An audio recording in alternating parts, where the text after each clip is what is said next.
Hello friends, last આપણે એક નવી મેથડ શરૂ કરી હતી, ડ્યુઅલ સિમ્પલેક્સ મેથડ, એટલે કે ગઈકાલે. એમાંના રૂલ્સ હતા સ્ટેપ 1, 2, 3, 4 and 5. પહેલો રૂલ્સ હતો, તો આપણે ફેર કરીએ છીએ ડ્યુઅલ સિમ્પલેક્સ મેથડનું. આપેલું ફંક્શન કેવું હોવું જોઈએ? ફરજિયાત મેક્સિમાઇઝ ટાઈપનું હોવું જોઈએ. અહીંયા આગળ આપણે ગઈકાલે એક મેક્સિમાઇઝ ટાઈપનો એક્ઝામ્પલ પણ જોયો હતો. આજે ફરીથી 1-2 એક્ઝામ્પલ જોઈએ અને પછી આપણે અહીંયા આગળ ડ્યુઅલ સિમ્પલેક્સ મેથડને ક્લોઝ કરીશું. ઓકે, તો અહીંયા આગળ ગિવન ઓબ્જેક્ટિવ ફંક્શન તમને રિક્વાયર્ડ છે minimize z equal to 3x1 plus x2. Subject to constant તમને આપેલા છે x1 plus x2 greater than equal to 1, 2x1 plus 3x2 greater than equal to 2, where x1 x2 greater than equal to 0. જ્યારે આપણે dual simplex apply કરીએ ત્યારે always આપેલું ફંક્શનને પહેલાં સ્ટાન્ડર્ડ ફોર્મમાં કન્વર્ટ કરવા માટે મિનિમાઇઝ તો મેક્સિમાઇઝ કરવાનું. તો આપણું મેક્સિમાઇઝ z શું થશે? -3x1 -x2. સેકન્ડ રૂલ્સ હતો કે જો આપણે સબ્જેક્ટ ટુ કન્સ્ટન્ટમાં સાઇન એ લેસ ધેન ઇક્વલ ટુ હોવી જોઈએ. If greater than equal to convert in less than equal to multiple by -1. તો અહીંયા આગળ બંને કેવી છે? ગ્રેટર ધેન ઇક્વલ ટુ છે. તો અહીંયા આગળ શું થશે? -x1 -x2 less than equal to -1 and -2x1 -3x2 less than equal to -2, where x1 x2 greater than equal to 0. પછી શું કરીશું આપણે? તો આપણે સ્ટાન્ડર્ડ ફોર્મમાં કન્વર્ટ કરીશું. સ્ટાન્ડર્ડ ફોર્મમાં કન્વર્ટ કરવા માટે શું આવશે? તો કે સ્લેક વેરિયેબલનો ઉપયોગ થશે. તો અહીંયા ડાયરેક્ટ આપેલું છે -x1 -x2 plus s1 equal to -1, -2x1 -3x2 plus s2 equal to -2. અહીંયા લખીશું પ્લસ 0s1 પ્લસ 0s2. અહીંયા લખીશું x1 x2 s1 s2 all greater than equal to 0, all greater than equal to 0. તો આ આપણું થઈ ગયું સ્ટાન્ડર્ડ ફોર્મ. હવે આપણે આનામાં ડ્યુઅલ સિમ્પલેક્સ મેથડના રૂલ્સ આપણે એપ્લાય કરી શકીએ છીએ. તો ચલો આને ટેબલમાં કન્વર્ટ કરી દઈએ. ટેબલમાં કન્વર્ટ કરેલું આપણે આપેલ છે અહીંયા આગળ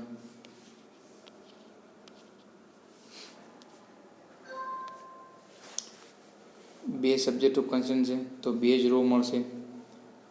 આ કોઓફિશિયન્ટનો બેઝિક વેરિયેબલ 2 આવ્યા, તો s1 અને s2. પહેલાંનો -1 છે, -2 બીજે હતા. x1નો કોઓફિશિયન્ટ -3, x2નો કોઓફિશિયન્ટ -1, s1નો 0, s2નો 0. આ આપણે લખીએ છીએ, અહીંયા લખી દઈએ નહીં તો ચાલે, કારણ કે આને આજે ફરતી લખે છે ગણતરી માટે, બરાબર છે. -1 -1 1 0 -2 -3 0 1.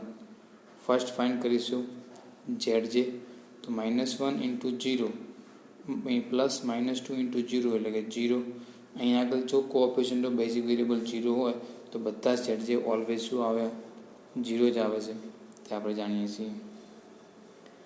હવે ફાઇન્ડ કરીશું કેપિટલ cj, એટલે કે જે આપણે જાણીએ છીએ ડેલ્ટા જે તરીકે.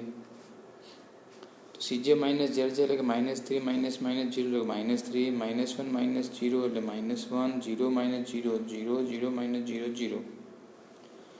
ઓલ cj કેવા છે? Less than or equal to 0 છે. કોઈ એક ગ્રેટર ધેન 0 થઈ ગયા હોત તો અહીંયા આગળ આપણે પ્રોબ્લેમને સોલ્યુશન હોત નહીં, બરાબર છે. અને ઓલ ડેલ્ટા જે કેવા છે, એટલે ઓલ જે કેવા છે? Less than or equal to 0 છે. તો તરત જ કોના સામું જોવાનું? બીજે સામું જોવાનું. શું બીજે બધા જ ગ્રેટર ધેન ઇક્વલ ટુ 0 છે? જો all c j less than equal to 0 થઈ જાય, ઓલ બીજે ગ્રેટર ધેન ઇક્વલ ટુ 0 થઈ જાય, તો our solution is optimal basic feasible solution, initial basic feasible solution મળી જશે. પરંતુ જો બીજે ગ્રેટર ધેન ઇક્વલ ટુ 0માં કોઈ એક at least 1 less than or equal to 0 હોય તો આપણે નેક્સ્ટ ટેબલમાં જવું પડશે. બીજે બે માઇનસ છે, એક -1 છે ને એક -2 છે, તો વાત પતી ગઈ. મોસ્ટ નેગેટિવ બીજીમાં પસંદ કરો. નેક્સ્ટ સ્ટેપ શોધો. બીજીનો મોસ્ટ નેગેટિવ વેલ્યુ પસંદ કરો. તો -1 ને -2માં 2 મોટા છે અને માઇનસ છે, તો -2 શું થશે? મોસ્ટ નેગેટિવ વેલ્યુ થશે. Its corresponding row is called a key row and S2 is a outgoing variable. S2 outgoing variable અને કી રો પસંદ કર્યા પછી પસંદ કરવાનું છે, ફાઇન્ડ કરવાનો રેશિયો. રેશિયો શું આવશે? CJ - ZJ અપોનમાં AIJ, એટલે કે કી રો વડે એને ડિવાઈડ કરવાનો. ઓકે, તો હવે આ રોને CJ - ZJ ડિવાઇડેડ બાય કરીશું આપણે -2, -3, 0 અને 1.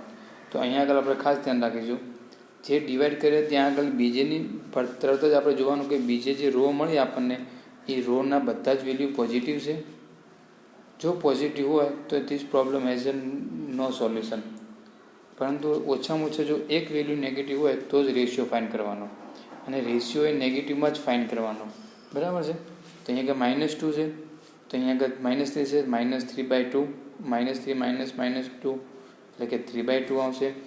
-1 અપોનમાં -2, -3 છે એટલે કે આવશે +1/3. એ 0 અને 0 નેગેટિવ 0 અને 1માં આપણે ફાઇન્ડ કરીશું નહીં. 0 હશે એન્ડ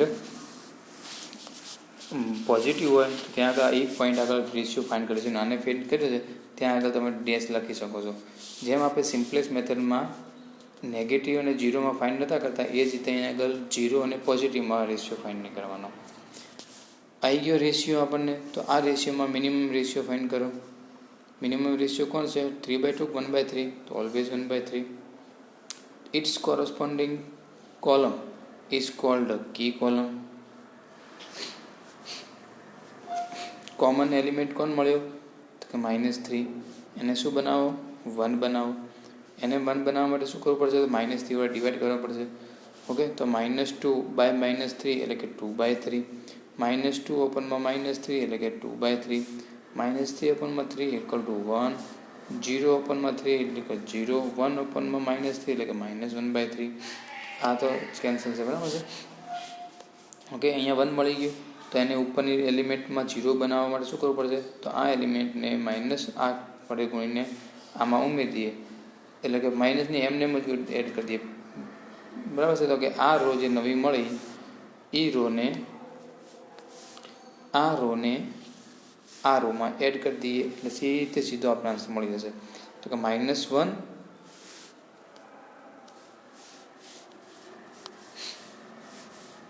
-1માં શું એડ કરીશું? +2/3 એડ કરીશું. તો કે -1 +2/3, તો આન્સર શું આવશે? -3 + 2/3 એટલે કે -1/3. એટલે અહીંયા આગળ -1/3 આવી ગયા. એ જ રીતે અહીંયા -1/3 આવશે. અહીંયા 0 આવશે. અહીંયા 0 છે એટલે કે જે છે એલિમેન્ટનો એ જ આવશે. અહીંયા -1/3 એડ કરી દઈએ કોનામાં? 0માં. તો આન્સર શું આવશે? -1/3. ઓકે, તો આપણને ટેબલ મળી ગયું. ફરીને ફાઇન્ડ કરો. શું? ZJ મળશે આપણને. આ અને સાથે ગુણવા જ નહીં, કારણ કે બધું 0 થઈ જશે. તો -1 × 2/3 -2/3, -1 × 1 -1, -1 × 0 0, -1 × 1/3 1/3. CJ - ZJ ફાઇન્ડ કરો.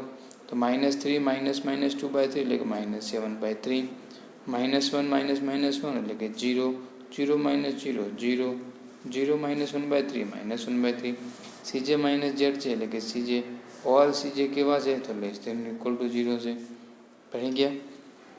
તરત બીજે ઉપર જો બીજેમાં કોઈ નેગેટિવ છે? હા છે. કોણ? -1/3 નેગેટિવ છે. એને પસંદ કરો. -1/3 ને કોરસ્પોન્ડિંગ જે રો મળશે એ રોને કહીશું આપણે કી રો. બરાબર છે? કી રોને હવે શું કરીશું? CJ વડે ડિવાઈડ કરીશું. તો આપણે ઓલ મળી ગયા 7 0 0 0 1. 7 0 0 0 1. મિનિમમ રેશિયો મિનિમમ ફાઇન્ડ કરીશું તો વેલ્યુ મળશે 1.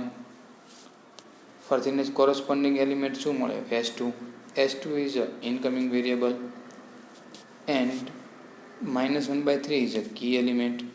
ચલો -1/3 ને શું બનાવો? 1 બનાવો. એટલે કીધું કે એન્ડ અહીંયા 1 બનાવો ને અહીંયા શું બનાવો? 0 બનાવો. ફરીને પ્રોસેસ શરૂ કરશું. એઝ ઇટ ઇઝ ટેબલ તમને મળશે આ રીતે નવું. વેલ્યુ મળશે 1 1 0 -3 1. આને આપણે ગણીશું નહીં. અહીંયા મળશે 1. અહીંયા કોણ આવ્યું? તો S2 આવી ગયા, x2 આવી ગયા. S2 પોતાનો કોફિશિયન્ટ 0 લઈને આવશે. x2નો કોફિશિયન્ટ -1 છે. ZJ ફાઇન્ડ કરો. તો ZJ -1 -1 -1 +1 0. ZJ મળી ગયા. CJ ZJ બધા જ કેવા મળી ગયા? તો કે -3 -1 -2 -1 -1 0 0 -1 0 -1 0 0 ઓવર CJ કેવા છે? <= 0 છે. તરત ચેક કરો બીજેમાં કોઈ <= 0 છે નથી. તો આવર સોલ્યુશન ઇઝ ઓપ્ટિમલ. અહીંયા આગળ ટેબલ બનાવવાનું. હવે નેક્સ્ટ ટેબલમાં આપણે પ્રોગ્રેસ કરીશું નહીં. એને એક્ઝામ્પલ શું થઈ જશે? સોલ્યુશન મળી ગયું. this level solution is a feasible solution. Okay રાખીશું. all CJ - ZJ <= 0 and all BJ is > 0. So x2 = -1 and x1 = 0. s2 = 1 x2 = 1. અહીંયા બીજામાં વેલ્યુઝ ફાઇન્ડ કરી જોવાની છે આપણે, બરાબર ને?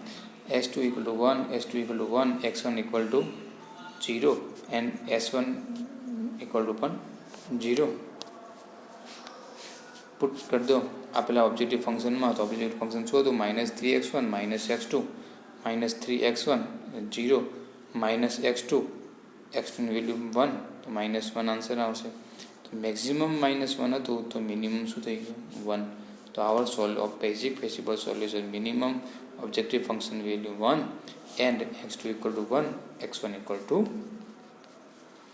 0. તો આપણું સોલ્યુશન થશે. As it is second example, minimize z = તમને આપેલા છે x1 + x2. સબ્જેક્ટિવ કોન્સ્ટન્ટ આપેલા છે <= 2x1 + x2 > 2 -x1 -x2 <= 1 x1 and x2 > 0. અહીંયા એક જ સબ્જેક્ટ માઇનસ <= આપેલા છે તો માઇનસ પર ગુણીશું. મિનિમાઇઝ ફંક્શનને મેક્સિમાઇઝ કરી દઈશું તો -x1 -x2 થઈ જશે. અહીંયા -2x1 -x2 + s1 = -2 x1 -x2 + s2 = 1. ટેબલમાં કન્વર્ટ કરીશું. ટેબલ બનાવી દીધું. ZJ ફાઇન્ડ કરીશું. CJ - ZJ ફાઇન્ડ કરીશું. તો ઓલ CJ - ZJ કેવા છે? <= 0 છે. બીજેમાં જોઈશું તો બીજે શું જોઈશું? બીજેમાં બધા <= 0 છે નહીં. કોણ છે? -2 <= છે તો -2 શું થશે? તો S1 corresponding the element of -2 is S1 is outgoing variable and corresponding row is called key row. તો આ આપણી બનશે કી રો ને આપણે ZJ વડે ડિવાઈડ કરીશું તો આપણને ડેલ્ટા જે મળશે. અહીંયા આગળ ડેલ્ટા જે ફાઇન્ડ કરેલું નથી. ચલો આપણે ફાઇન્ડ કરી દઈએ. ડેલ્ટા જે CJ - ZJ અપનમાં -1 * અપનમાં -2 એટલે કે 1/2 -1 અપનમાં -1 એટલે કે 1 0 અપનમાં 1 એટલે કે એ 0 પોઝિટિવ આપણે પસંદ નહીં કરીએ, બરાબર. આ તો છે નહીં આપણું. તો આમાં કોણ છે? 1/2. તો એને કોરસ્પોન્ડિંગ જે કોલમ મળશે એ કોલમ મળશે આપણી કી એલિમેન્ટ કી કોલમ. -2 મળી ગયા. કી એલિમેન્ટ -2 ને 1 બનાવો, અહીંયા 0 બનાવો, ફરીથી ZJ ફાઇન્ડ કરો, ડેલ્ટા જે ફાઇન્ડ કરો, રેશિયો ફાઇન્ડ કરો. ત્યાં સુધી બીજાની વેલ્યુ પોઝિટિવ ના આવે ત્યાં સુધી આ પ્રોસેસ કન્ટિન્યુ કરી જઈએ. તો ઓલ અહીંયા આગળ બીજે કેવા આવી ગયા? પોઝિટિવ આવી ગયા. ઓલ બીજે પોઝિટિવ આવી ગયા. તો અહીંયા આગળ ZJ છે એને CJ - ZJ સુધી ફાઇન્ડ કરવું જરૂરી છે. કેમ? કારણ કે ઓલ CJની વેલ્યુ <= 0 ફરજિયાત છે. અહીંયા આગળ આવીને એક્ઝામ્પલ તમે કેન્સલ કરી શકો નહીં. આટલે સુધી ફરજિયાત ગણવો પડે. અને ઓલ બીજે કેવા આવી ગયા? <= 0. So our solution is a optimal solution and value શું મળી? તો x1ની વેલ્યુ 1 મળી, x2 બરાબર 2, x2 બરાબર 0, x1 બરાબર 1 મળી ગયું. મેક્સિમાઇઝ z મળશે -1, તો આપણે મિનિમાઇઝ હતું તો વેલ્યુ મળશે 1. તો આપણો પાવર ઓપ્ટિમલ સોલ્યુશન અમને એટ ધીસ લેવલે મળી ગયું. ઓકે, આ જ રીતે તમારા માટે હોમવર્ક પ્રેક્ટિસ છે. એક્ઝામ્પલ, મિનિમાઇઝ z બરાબર 2x1 + 2x2 આપેલા છે, સબ્જેક્ટ ટુ કોન્સ્ટન્ટ 3 આપેલા છે, x1 and x2 > 0, then solve by dual simplex method. And અહીંયા આગળ તમારી ડ્યુઅલ સિમ્પ્લેક્સ મેથડ ક્લોઝ કરીએ છીએ. નેક્સ્ટ વીકમાં જ્યારે તમારો 504નું વિડીયો આવશે ત્યારે આવશે ગોમેરિક કટિંગ પ્લેન મેથડ. એની મેથડ જોઈશું ને એકાદ બે એક્ઝામ્પલ જોઈશું. તમારું અહીંયા આગળ સિલેબસ 504 કમ્પ્લીટ કરીશું. ઓકે, મળીએ નેક્સ્ટ વીકમાં નેક્સ્ટ લેક્ચર સાથે, નેક્સ્ટ મેથડ સાથે, ગોમેરિક કટિંગ પ્લેન મેથડ. ઓકે.